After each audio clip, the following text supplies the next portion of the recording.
Look at this. This is one of the pretty ones that came out. We already cut the first half of the clutch, but there were so many eggs, I thought I'd have to break it up, but I had to show you that. Is that beautiful?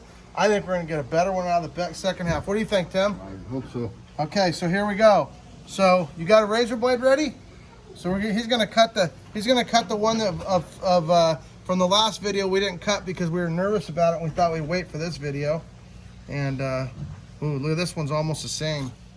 So a double shrinker video. Both these eggs are kind of tight and small. Means they just didn't suck in a lot of humidity, which sometimes means that the baby inside is just not doing that great. But it's hard to tell because the rest of the eggs are beautiful, had gorgeous babies, and look at that. It's fine, right? Perfect. Perfect. A little bit small. Look at that. So here we go. So look at this. This is the yolk. So the yolk on this one's on the top. It's not really supposed to be on the top. And so maybe what we're seeing here is a snake that the egg got rolled over during incubation. And so the baby's on the bottom, but I'm gonna have to roll it over. This is a little bit difficult, but I wanna make sure everything's okay. Oh my word. So look at that. So this snake here will be interesting, but the good news is it's got a lot better chance now because it's more likely to get a breath of air. I'm gonna try to roll it over. There you go. I'm gonna try to roll it over so that the snake is a little bit more exposed and get its head out so that it doesn't get lost and tangled up in there. There you go, look at that. Wow, it's beautiful. I am so glad I cut this egg because that has a high probability of not making it. And now I probably just tripled its probability of surviving. Look at that. Remember that beautiful face because we're gonna have to do an update video. Hopefully it's gonna be nothing but great news. And I think it's gonna be. So let's cut some eggs. Oh, God, lost my razor blade there for a minute. Got a little crazy. So the reason why we cut the eggs is to help snakes like that are weak, small, something's wrong, didn't get something just right. And the reason why we incubate them is for the same reason, because we want all of them to survive. So look at that. There's a beautiful normal pied, and it's looking great, looking healthy. Everything's looking good so far. Every baby in this clutch has been fine. That one we just showed you, the two that we just showed you were a little bit runty, but they should be fine. Oh, look at that. Wow, that's a beautiful snake. And look at that. So the snakes cut through the egg, and when they cut through the egg, they cut the membrane, so that's why that blood is there. It's absolutely gorgeous. Beautiful snake. Let's see what's in this egg.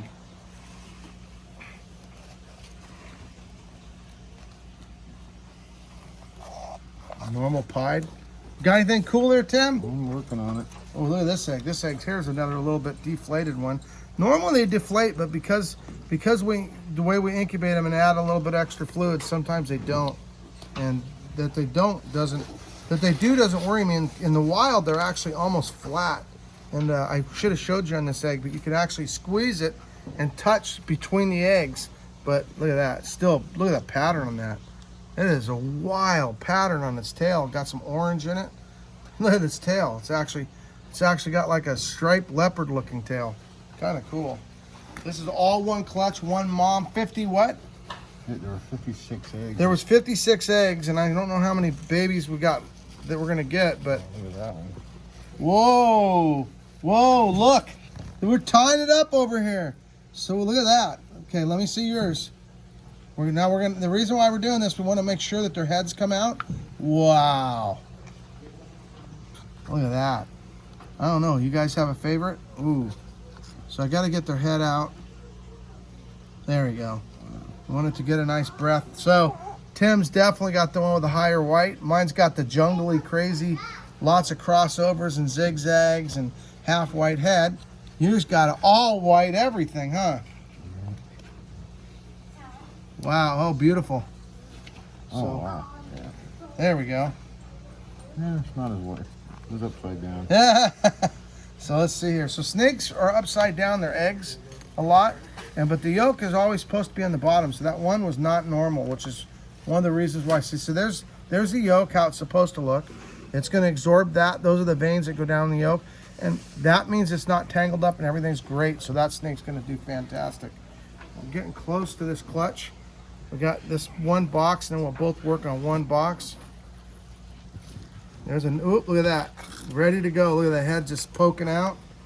And if you're wondering, sometimes people are freaked out. They're like, that's a razor blade. And I'm like, yeah, that is a razor blade.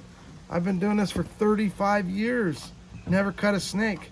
Doesn't mean I'm going to be careless, but it does mean that it's unlikely. So that's a good, ooh, look at that. Did I just get tricked like Tim? No, I don't think nice so. one. Whoa, look at that, you guys. Dang.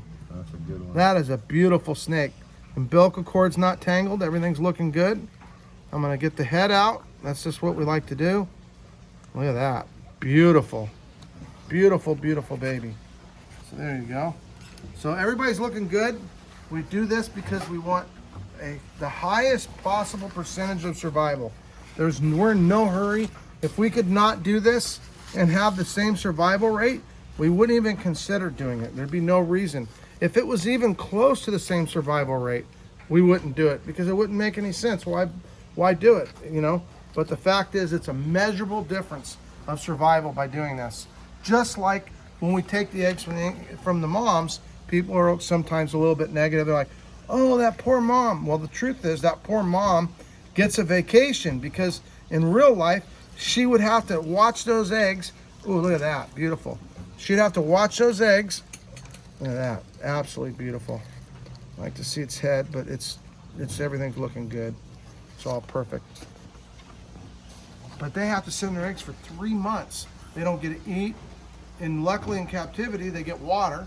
But unfortunately, a high percentage of the babies die, sometimes all of them. And the mom sits there defending them every minute. She always is constant guard. They get skinny, they get tired, it wears them out. It's literally like the worst job in the world.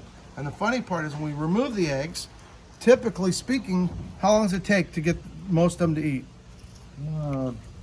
50% of them in the first like 10, 15 days. Yeah. All of them after a month. Yeah, and some of them eat almost the same day. Right. So anyway, so they save 2 months of no food and they calm down. They immediately turn back into their relaxed selves and things are a lot better. How many we got left over there, Tim? Look at that. That's a big clutch of eggs. There's a beautiful spotted, look how spotted, we'll have to name that one Spot. Look at that, that's cool. I have one pied that I call Tupac because he has 2 spots. Kind of fun, at least to me, I don't know. I think it's cool. And man, this is a big old Super Sunday clutch. Big time. Oh, look at that. Look at that. Woo! Another beautiful snake. Got high white, good crossovers, beautiful pattern. Got it all. Man. A couple of high white ones here. So here we go. We're down to the last finales. You guys think we're going to get something different? What's the coolest clutch you've ever, the coolest egg baby you've ever seen me hatch? I'm kind of curious. I think they're all cool, but man, I actually even like the no-eyed snake. I still want, oh, look at that. Wow. Look at that. Beautiful snake. Super high white. Look at that. It's so high white, there's only one spot right there. I mean, there's more spots because you can see them, but that only, whoa, look at that. There's another super high white one. You got that last egg right there, Tim? Tim's gonna cut the last egg. I think that's the last egg if we can see. Look at that. Wow. I was thinking we were behind. So we have a 1 in 8 chance of getting a really high white ones because we have multiple genes in it. And I thought it was 1 in 4 when I started, but then I did the math and realized, oh, the citron, the recessive gene. And so, look at that. So I'm sure that's a platinum citron tiger pied, platinum. So that's really cool. I probably said platinum twice. I've been watching too much politics and some of the stuff has got my mind fried. I mean, fried. Some of the stuff they're saying, I don't even understand some of the sentences. It sounds like me. Anyway. That's their goal. Fry our brains and then send us to the voting booth. Anyway, hope you guys got a chance to vote. If you didn't, you might get registered for the next time around because I think it's getting bigger and bigger stakes the further along we go. And meanwhile, I thought you'd enjoy these insanely cool snakes. And I know I am excited, and I can't wait to see what's next. And whatever it is, I'm going to be living my dream and chasing it as hard as I can. I hope you're doing the same. Don't let anybody talk you out that your dream isn't any good. You know why your dream's only good to you? Because it's your dream, not their dream. And so never forget that, because people, you know, another thing I've always noticed, everybody that talks your dream down, for some reason, they're always not doing very well. The people that do really well just don't have time to talk other people down, because you know why? They're living their dream. So make sure you find your dream, chase it as hard as you can. And meanwhile, Tim's gonna breed some more cool snakes. And we're gonna keep living the dream. Absolutely. Take care, guys.